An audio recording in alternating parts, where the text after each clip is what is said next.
Menteri Dalam Negeri Cahyokumolo beserta rombongan mengunjungi PD Jaya dalam upaya melihat penanganan pasca gempa.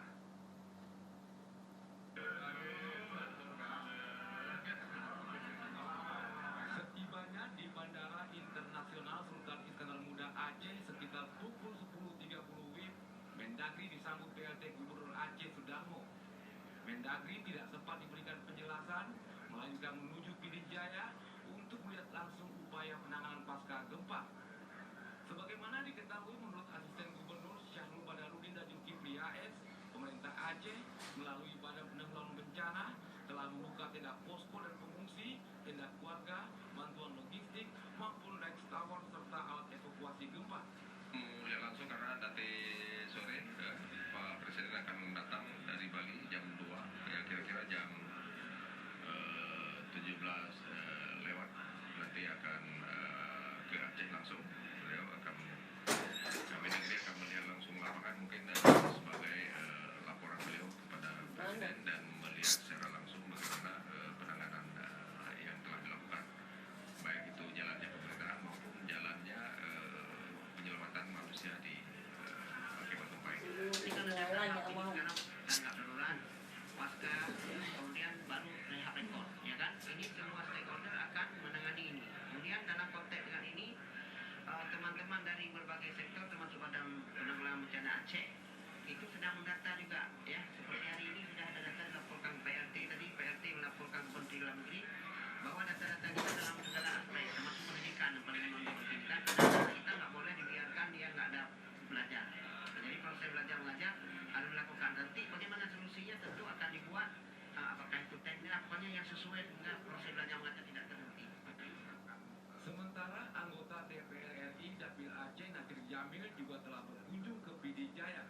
Di kesempatan ini Nadir Jamil selaku anggota Komisi 3 dari fraksi PKS berharap agar pemerintah senantiasa bergerak cepat untuk mengevakuasi dan pembersihan puing-puing bencana gempa PD Jaya. Terutama korban-korban yang barangkali sampai hari ini belum ditemukan yang ditimpa reruntuhan bangunan.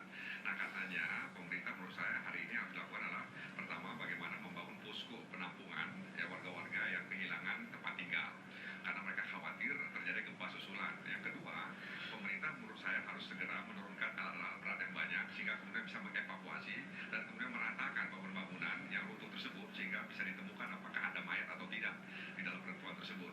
Dan yang ketiga menurut saya adalah fasilitas listrik, air, nah itu harus segera. Menanggapi hal tersebut, Syahrul Badarudin mengatakan pemerintah Aceh telah mengeluarkan status tanggap darurat bencana provinsi selama 14 hari terhitung mulai 7 sampai dengan 20 Desember 2016. Bahkan saat ini sedang berupaya mencari dan menolong korban gempa bumi serta membuka posko induk gabungan. Fajar Yana dan Indra Kumar melaporkan dari Aceh Besar. Saudara, fungsi Merah dia pada mukanya. pengawasan makroprudensial terhadap industri perbankan untuk menjaga stabilitas sistem keuangan Indonesia. Fungsi pengawasan makroprudensial mendorong pertumbuhan ekonomi nasional agar tetap terjaga.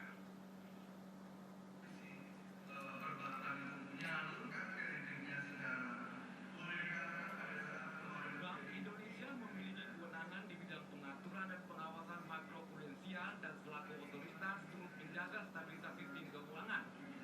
Dengan kata lain, Bank Indonesia sampai saat ini masih menjalankan fungsi pengawasan dan pengaturan perbankan dalam level atau tingkatan industri.